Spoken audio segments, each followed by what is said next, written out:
When a wealthy politician, Chief Oba, arrives in the small village of Arinwa, showering the people with gifts of rice and promises of prosperity, the villagers believe their lives are about to change for the better. But mysterious things began happening in the community. After he shared bags of rice, like failing crops, torn fishing nets, and restless nights, a young girl named Ada senses something dark hidden behind Chief Oba's generosity. Determined to save her people, Ada embarks on a courageous journey to uncover the sinister truth. What she discovers will test the strength of her village and reveal the chilling cost of misplaced trust. Will Arinwa reclaim its future, or will the shadows of Chief Oba's greed consume it? Long ago, in the peaceful village of Arinwa, the people lived simple lives. They farmed their land, cared for their families, and gathered in the evenings to tell stories under the big baobab tree.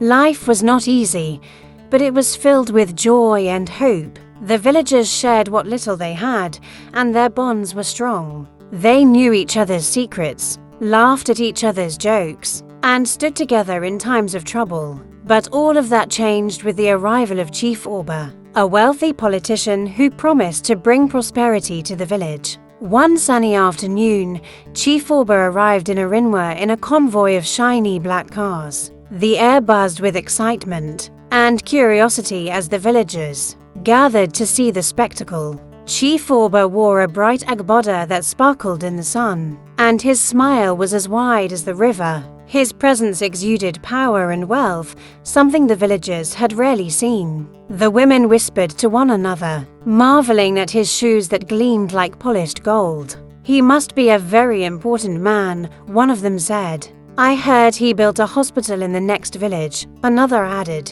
Some wondered aloud if he had come to stay or if he had greater plans for Arinwa. He stood on a raised platform, his booming voice commanding attention. "My people of Arinwa," he began, spreading his arms wide as if to embrace the crowd. "I have heard of your struggles. You work so hard, yet your rewards are small. But fear not. I am here to change your lives. I bring you bags of rice to fill your bellies and make your days brighter." The crowd erupted in cheers. The thought of free rice excited everyone. Times had been hard, and many families were going hungry. The promise of food felt like a blessing. Chief Oba's men began unloading large bags of rice from the trucks. The bags were new and shiny, with Chief Oba's picture printed on them, along with the words, "A gift for my people." Each bag looked like it had been touched by wealth itself, clean and immaculate. The villagers lined up eagerly. Some whispered their hopes aloud as they waited. "If only this rice could last a year," one man said. "Maybe Chief Oba will help us build better roads," a woman added. The elders blessed Chief Oba, thanking him for his generosity. Women sang songs of praise, and children danced around the trucks. Among the crowd was Ada, a young girl with bright eyes and a curious mind. She stood with her grandmother, Mama Nkechi, who had raised her after her parents passed away. Ada watched as Mama Nkechi accepted their bag of rice with gratitude. But something about the situation didn't sit well with her. She stared at Chief Oba's smiling face on the bag and felt an odd chill run down her spine. Later that evening, as the village celebrated, Ada overheard snippets of conversations. "Chief Oba is so kind," someone said. "But why now?" Another wondered.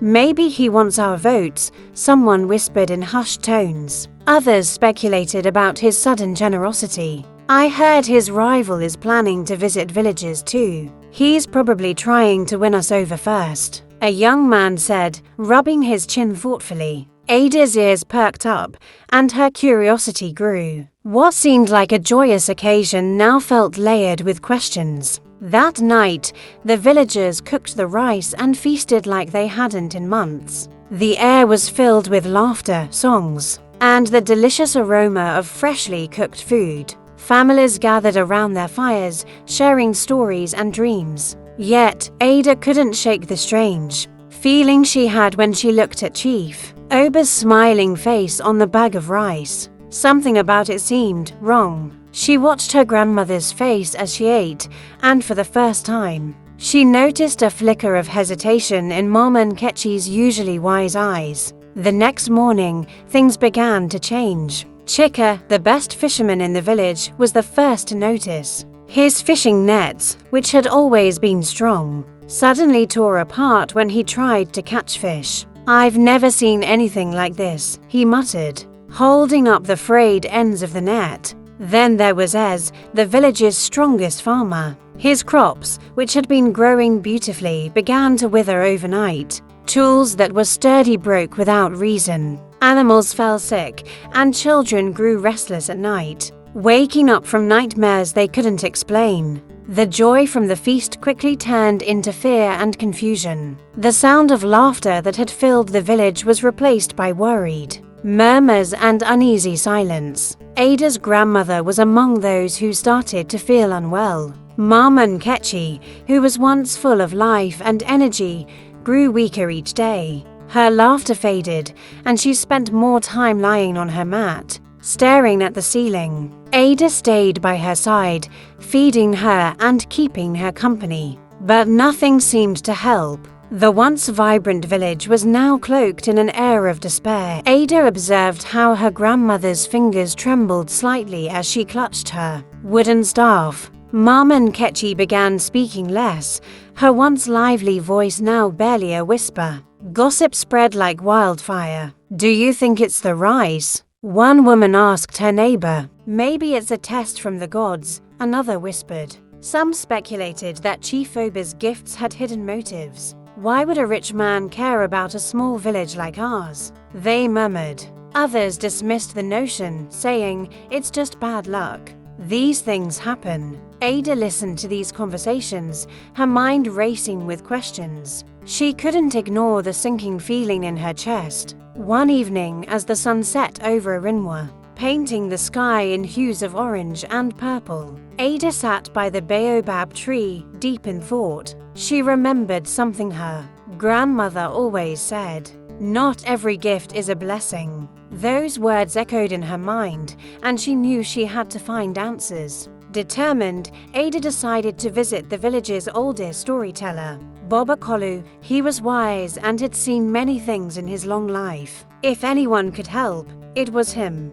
Boba Kolu lived in a small hut at the edge of the village, surrounded by herbs and carved wooden figures. His eyes were clouded with age, but his mind was sharp. He listened carefully as Ada told him about the rice and the strange happenings. He nodded slowly, his face grave. "My child," he said, "you are right to be worried. Gifts from powerful men often come with hidden strings. Chief Oba did not give that rice to help you. He gave it to take something from you." "Take something?" Ada asked, her heart pounding. "But what?" "Your future," Boba Kolu said, his voice heavy with sorrow. "That rice is cursed. It drains the life and prosperity of those who eat it. Chief Oba gains power from your struggles. If you do not act quickly, your village will wither, and you will have nothing left." He explained that powerful people often used dark means to maintain their wealth and influence. The rice, he said, was likely tied to a ritual of greed. Ada felt a chill run down her spine. She thanked Boba Kolu and ran home, her mind racing with fear and determination. That night, she couldn't sleep. She thought about Mama Nkechi, the villagers, and the curse that threatened them all. She knew she had to do something. But what could a young girl like her do against someone as powerful as Chief Oba? The next morning, Ada gathered her courage and went to speak to the village chief. Chief Ekin,